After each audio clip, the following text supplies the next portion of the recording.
Good to get together with you again. And we have such a treat tonight. This month we read Pam Jenoff's latest, Last Twilight in Paris. And it was such a wonderful read. I loved getting your feedback on this book. The subject matter was a little painful, but the way she writes with so much heart and hope and inspiration, I feel like that more than compensates. Also, we want to make sure that we'll bring her on in a minute. We're going to visit with her. We've got her waiting in the wings and we can't wait to get to that.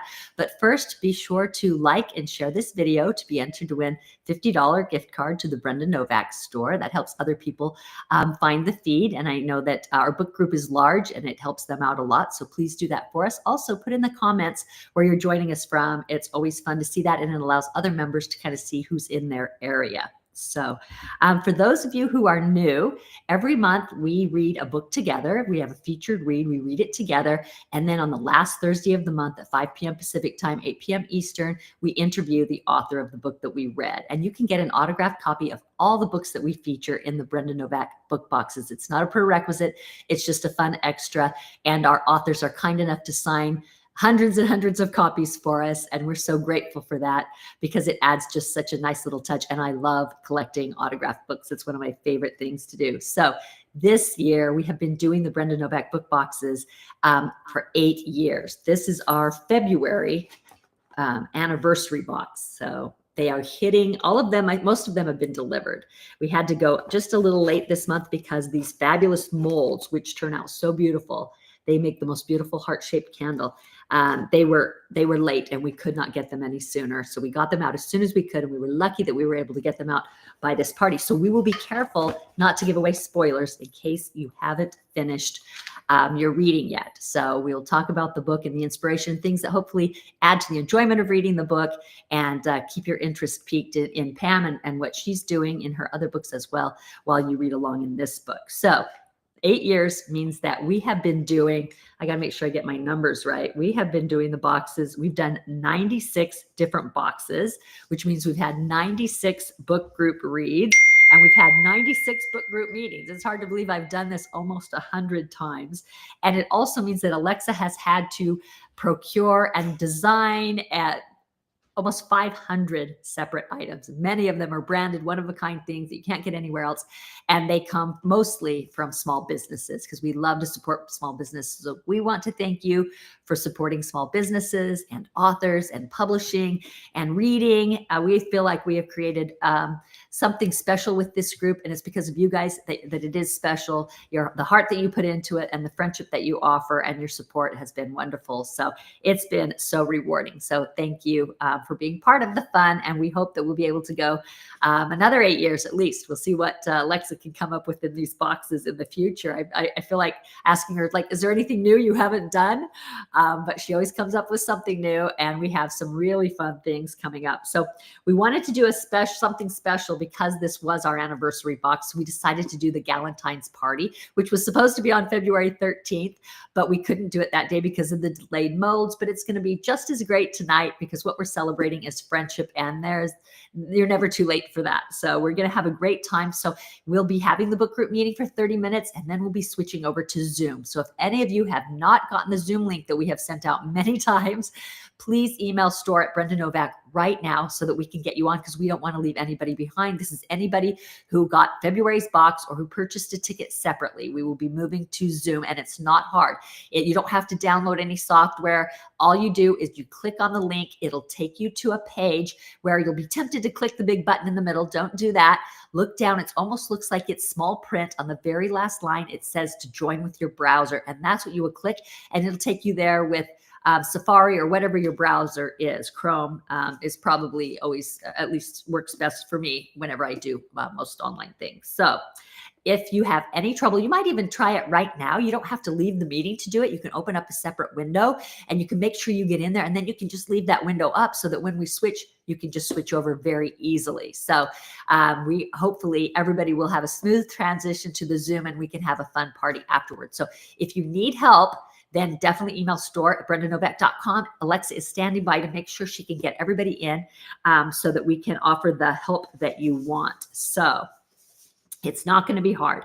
So if you have to, and if you have to leave the party, you can't make it, or you have to leave the party early, we will email you a link to the recording. All you have to do is let us know, hey, I need that link, and we will send it to you, and you can If it requires see the recording. a password, it's love all caps. Okay, if it what requires? Zoom? Zoom. If Zoom requires a password, it's love, all caps, LOVE in capital letters, if it requires a password. Mine never has, so I don't know. Maybe other people are having trouble with that. But at the party, we're going to have a local favorite, my favorite. His name is Devin Wright. He's going to perform for us. He made it onto The Voice. He has an interesting story. He's very connected here in the music scene. So we'll talk to him and learn a little more about him. He's going to sing a song I requested, some that you guys requested from the post that we put up, and he's going to do a couple originals. So it'll be fun to see him. Then we're going to have a Katerina from Verba Candle Company, who did the fabulous candles that were in our November box, those beautiful swirled trees, and put this kit together for us. She's going to come and teach us how to make the candles. So you have enough stuff to make 2 candles, but tonight we'll just make 1, and you can make the other one another time, or have a grandchild do it for you or with you. And then after we have the candle demonstration, we're going to make my favorite mixed drink. We're going to make some chocolate covered strawberries. We're going to have some games. And we are also going to have some giveaways. So it's going to be a fun party. And I'm looking forward to that after book group meeting, immediately after book group meeting. And I wanted to let you know that next month we have something fun planned too. We are going to have tea, English tea with the group, because we are going to be featuring Patty Callahan Henry and her new release, The Story She Left Behind. And in The Story She Left Behind, Clara, the protagonist, returns to England to search for her missing mother and the story that is missing that her mother wrote in a language that she made up herself. So because it involves England, we thought how fun, we'll do an English tea. So Alexa has been very careful to source all of this stuff from England, and we are going to get together. And look at this cute tea tray. I have to show you this. I think it's just so beautiful. And we learned that you're supposed to put, this is 3 courses, 1, 2, 3. You're supposed to put your sandwiches here and your scones and clotted cream here and your desserts here. And I immediately told her, to me, that was completely, should be reversed, because I need the biggest tray for the treats and the next one for the clotted. And this can be the little healthy sandwiches. No, I'm kidding. But anyway, so we have March's box already listed, and it has really cute, I don't know if Alexa has revealed this, but we have a really cute little knife that has a fun saying on it, spreading knife, and a spoon that has a fun saying on it, and all these cute tea things, and of course autographed copies of this beautiful hardcover, The Story She Left Behind. And we are going to have a great time with our tea. So grab your March box right away in case we sell out of those. You can gather up the tea things separately if you want. That's up to you. They're just a little harder to find here because we've been careful to make sure we get ours from England. Also, it's usually more expensive to try and gather it all up separately. At least that was definitely the case with our wax kit. We tried to help people be able to put that together separately, and the cost got way up there. So anyway, it's at a great price, and you can get it in March's box, and we hope that you will be having tea with us next month. So we're looking forward to that. And now we get to bring on the wonderful and one and only New York Times bestselling author Pam Jenoff. And Pam is the author of several New York Times bestsellers, including most recently Last Twilight in Paris, yay Pam, Codename Sapphire, and The Woman with the Blue Star. She previously served as a Foreign Service officer for the U.S. State Department in Europe, as the special assistant to the Secretary of the Army at the Pentagon, and as a practicing attorney at a large firm and in-house. She lives outside Philadelphia with her husband, 3 children, a dog, 2 cats, a lizard, and a bird. So she definitely loves animals, and she has had such an illustrious, cool career. So Pam, welcome. Hello, can you hear me? Yes, we can. Hi. Yay. So I need to update my bio because we actually added a 6th animal. We now have a rabbit in the mix as well. So there's 6 animals. But thank you for having me. Are they the ones that are behind getting all these pets, or is it you or your husband that's the big animal? I won't bore you with the details. They also, you never set out to have pets, and then you look up and you have an entire zoo. So, it's a process. But no, thank you for having me. I'm so excited to be here. I love seeing all these names popping up where everybody's from. It's just amazing what you've built here. Yeah, we have such a group, and we have such great authors like you visiting us. So it's a win-win. Thank you. Yeah, well, thank you for signing all those books for us. I know that was a big chore and a big ask for us. from us, but we appreciate you accommodating us and taking care of that because it makes it extra special. I've got my That was all Alexa, right? All the logistics of that. Thank you so much. yeah, Alexa takes care of me in so many ways, and I'm so grateful for her help. How long did it take you to sign all those books? It's never the signing that takes long, right? It's not the signing. The signing's like a day and a half. It's the shipping, because then my husband had to like tape up all the boxes, and then I was talking to Alexa because they were on the porch. I was worried if they got damp. So that's the thing, is the shipping. The signing is a pleasure. Right. Now you're lifting, and especially when they're hardcovers, there's only 10 per box. So you're cutting open, you're taking them out, you're signing them, you're putting them back in, you're taping it, you're labeling it, relabeling it. So it is a lot of work, but it's a labor of love. And I love that we're able to provide this for the readers in this group. So I appreciate you playing along with that. My pleasure. And I saved one. We saved just one box every month to be able to give away at our book group meeting. And we do this to someone who participated on a post that we put up where we ask everybody to RSVP and leave a question for our guest author. And so I get to announce the winner of this fabulous box. And that is going to be Donna Sportelli Sowie. So congratulations, Donna.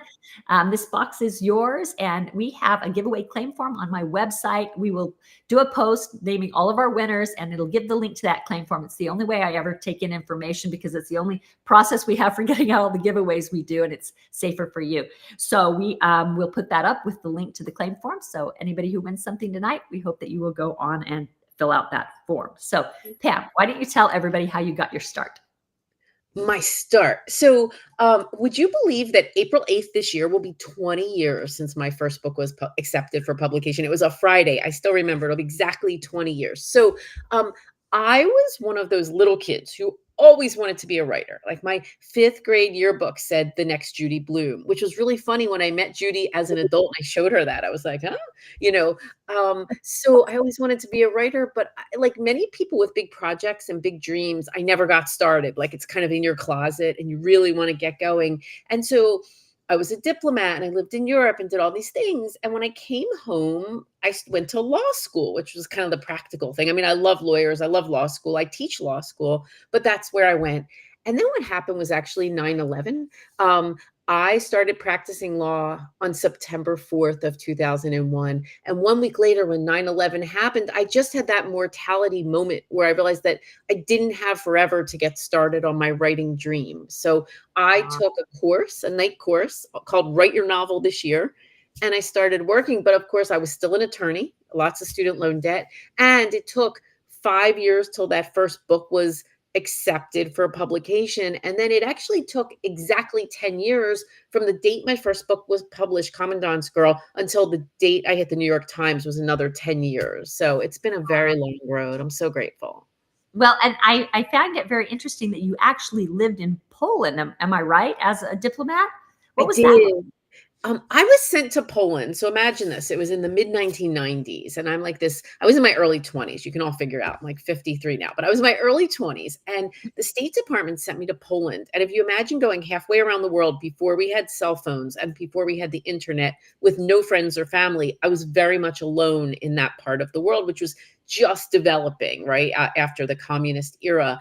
And I became very close to the surviving Jewish community there because I'm Jewish, and they were elderly people who took me in almost like a granddaughter during those years. And I became very, very close to them, and then wound up working on Holocaust issues for our government because of my relationship with the people. So it was this experience that was like very moving and very difficult, and it really changed me. And so I consider my books love songs to the people who lived through that era. So they actually had firsthand knowledge of what went on. They did remarkable stories. I don't write their personal stories that they shared with me, but they kind of are infused in for me in the setting and the era. Yeah. Wow. I can't even imagine having that experience. So now that you're still teaching, correct? But you're more or less a full-time writer. Do you spend a lot of time teaching, or are you half and half?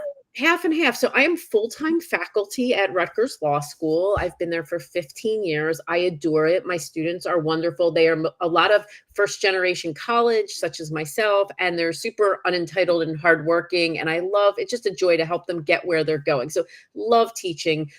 also love writing. And so it's kind of, I teach tomorrow morning, but it's a very much a balance between the two things, and my three young teens who don't drive yet, but it's truly a labor of love. And if I hit Powerball, I would still do all these things. I might just slow down a little bit.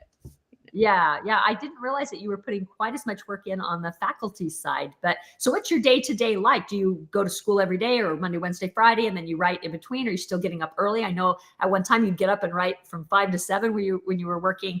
Was it for the State Department, or when were you doing that? I was in law firm life. So when I had that epiphany that I wanted to be a writer, I also had $1,000 a month in student loan debt. So I sort of had to balance the two. And I used to write from 5 to 7 in the morning before I went to the firm. That's my ideal time. I don't get that now because high school starts early. So on a typical day, I have to find other windows of time to write. But that would be my ideal. And Brenda, I don't know if you find, but the way I started as a writer still informs my process. So I still love early mornings. I like to write 7 days a week. I'm a short burst writer. Like I don't want 8 hours because I don't have the stamina. I want like those little chunks in the morning. So I have to be flexible, and it depends on the time of year. Like if it's summer, I have a lot more flexibility. But every day you just look at and say, how am I going to get it done? Are your students pretty excited that you are a successful writer? Do you talk about that at school and have them come to your events and stuff? I think that as a student, I would have been thrilled to have a teacher who was a published author.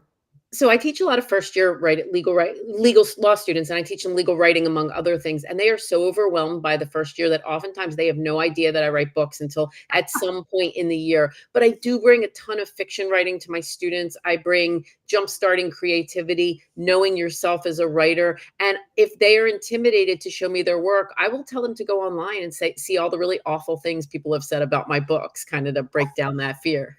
So. Oh, no. Well, that's the thing. Whenever you get a bad review, I always go and look up my favorite authors' reviews. And the best book in the world can have 1-star reviews. And then it kind of makes you feel a little better when you realize, well, just every book isn't for every person. And I guess you can learn from your reviews, right? Like if I see a thread through a whole, I mean, not that one like poison pen as we call it in teaching evaluations, but if you see a certain thread through the reviews, maybe I can think about that. So how many books do you have out now? 13. So this is 13. And then I've done 2 short stories and anthologies. And I have 13 books. So this is number 13. Yeah, it gets hard when you do anthologies to know whether you can count them because they don't feel like a full novel. So people will always ask me, how many? And I'm like, I think I'm up to close to 80, but it depends on whether you count the anthologies or not. And some of the shorter work. So it almost feels like you're cheating when you add that on. You're amazing. And I just want to say, in case people don't know this, Brenda and I met early in my career as a writer, and you were such a generous mentor back in the day when we would meet at the various conferences. And then we got to see each other when you were on with the book stream last year, and that was joyous as well. To have you join me, and that book stream tour was amazing. I'm hoping to go out again with the book stream. I have a book coming out next spring called Meet Me in Italy, if the title sticks, and so maybe I'll take the book stream out again, and if I make it up your way, we'll have to do another event together because that was lots of fun. Yes. So Pam, what would you say is your core story? I know that Susan Elizabeth Phillips talks about everybody has a core story, and you see it popping up repeatedly in their work, and I've found that is true, at least for my own work. Do you feel you have a core story?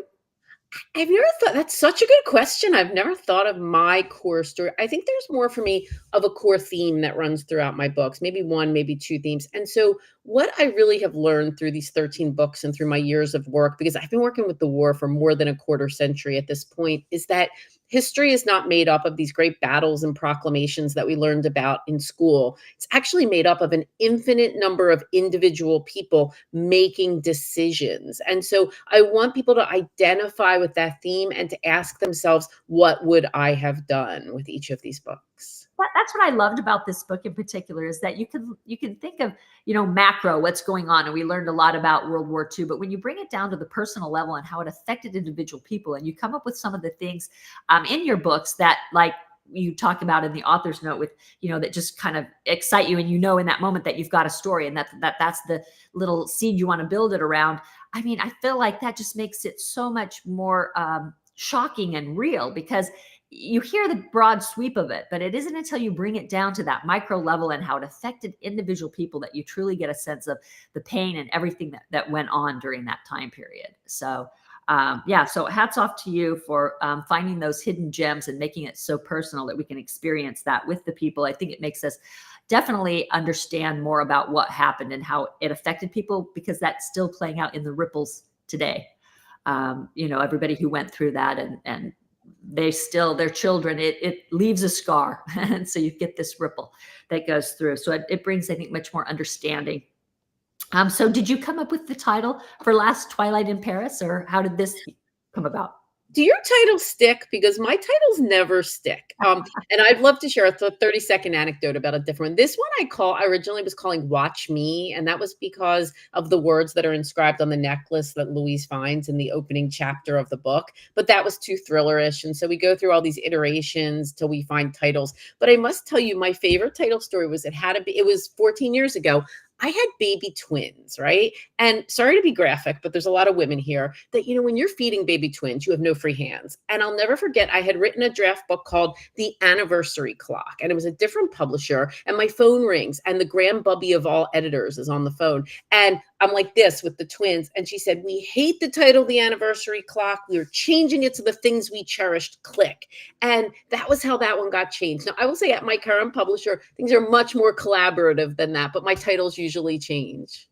Yeah, I love that with my publisher, we have the same publisher, but maybe it's different between editors. But I love that they say submit a list, because then that way, if they choose off your list, you kind of feel like you came up with the title, but really they're kind of driving that ship. Never put anything on that list that you're not willing to actually have, because I've put things on a list and they take like half of it and they mush it around, and then I'm like, no, that's not what I intended. That's so funny. So what about the cover? Are you happy with the cover? Did you have any input on the cover? This is maybe one of my top favorite, or one of my top 2 or 3 favorites of all my book covers ever. But I will tell you, I have very little input on the cover, because let's be honest, like at this age, I stay in my lane. And that means I have not cooked dinner since the first Obama administration. True.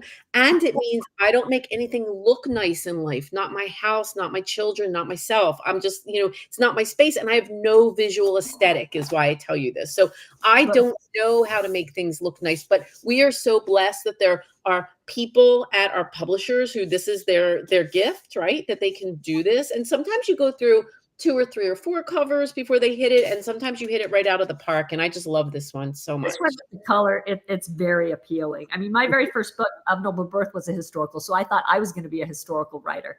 And then that did not pan out. Actually, a lot of people in this group probably have the original printing. We're out of those now, sadly. But how has your research changed through the years? I know when I first started, I didn't have the internet to rely on, because it was just getting going. It wasn't populated with the books and well, especially AI. Didn't have AI or anything like that. But how has your research changed? That's a really interesting question. I think at heart, my research is still the same, which is this.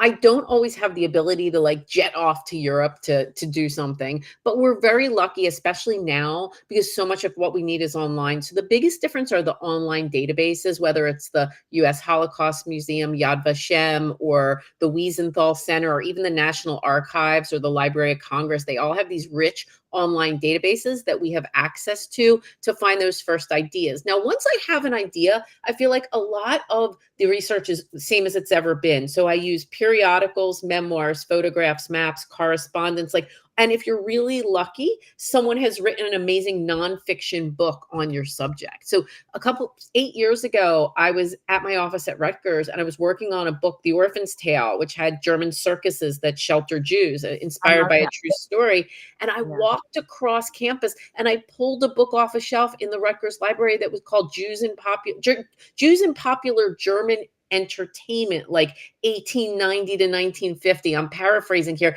And it had this amazing chapter about Jewish circus dynasties before World War II that I'd never heard of. And that was simply pulling a book off a shelf. So some things are different, but some's the same.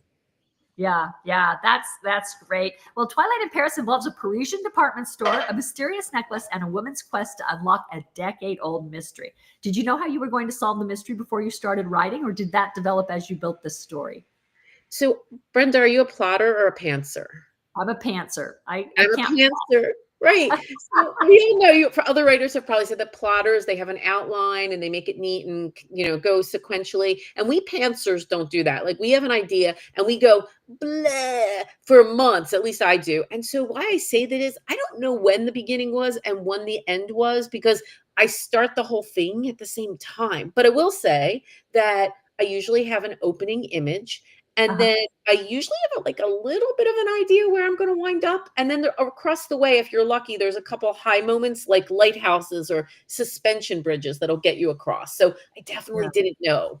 Yeah, it's amazing how somehow your subconscious works out the problem, and it somehow you get a solution. I've been shocked because my husband always asks me, do you know how it ends? Do you know? I'm like, nope, I don't know, or I would be bored with the story. So I have to let it sort of develop. Sue Bishop wants to know what sparked the idea for this particular story.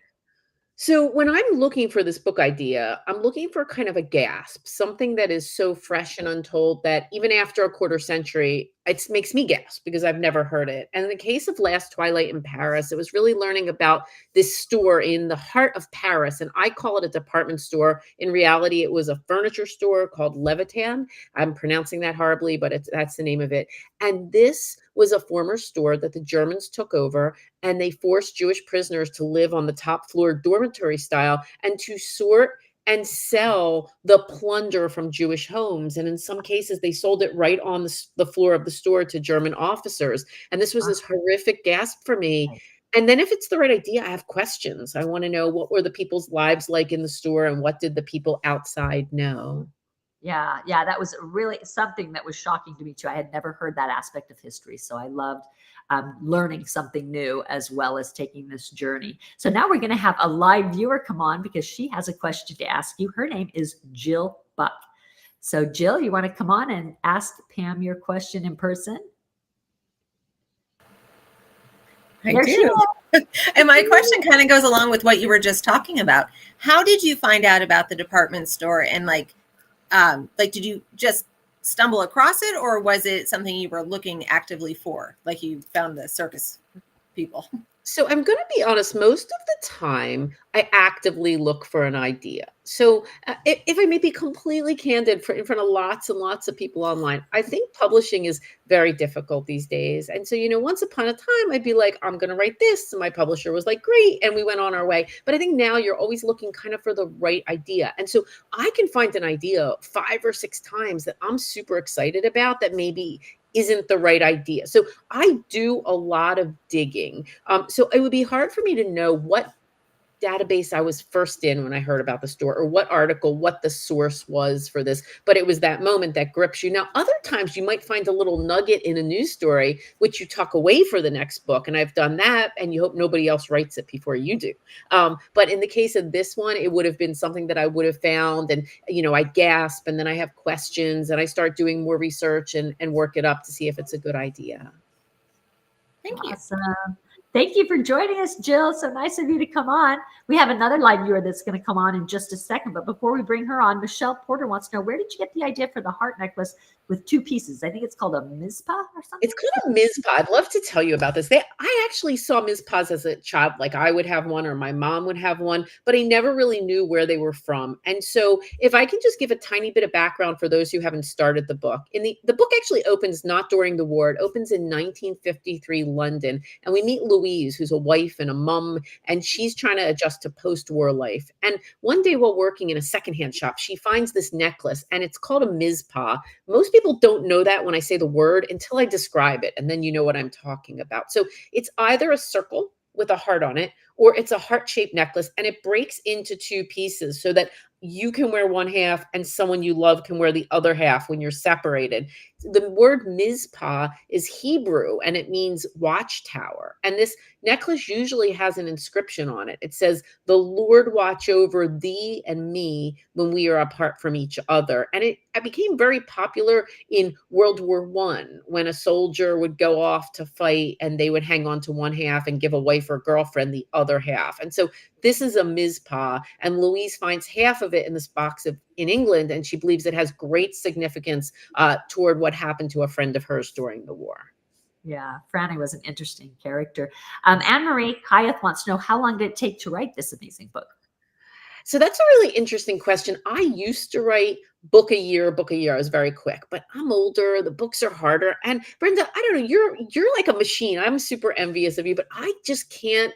My books right now take such a lift from my whole world, from my village at home, from my social media people, from my author friends. It's really hard for me to do that like every year. So both creatively and commercially, I've really enjoyed slowing down. So it would probably take me about 18 months to get a book done, but in publishing, at least for me, they like me to come out roughly at the same time each year. So that means it winds up being every 2 years that the book will come out. I'm not teaching at Rutgers, so that's one of the things. My 5 kids are now out of the I was house. going to say, your kids are grown. Still I'm slowing down a little bit. I used to do 3 a year. I'm going down to 1.5. Amazing. But now we have a question. Another live viewer. Her name is Melanie Graham, and she's going to come on and ask a question as well. Hello. We're old friends. Yes, we are. We have. You even said it's so nice to meet you in the book you signed previously. So, and we meet again. I'm so honored to be here with these talented authors. I'm just in awe of both of them. So nice My question is going to be, what usually sparks an idea for one of your books, and do you have an idea for your next book?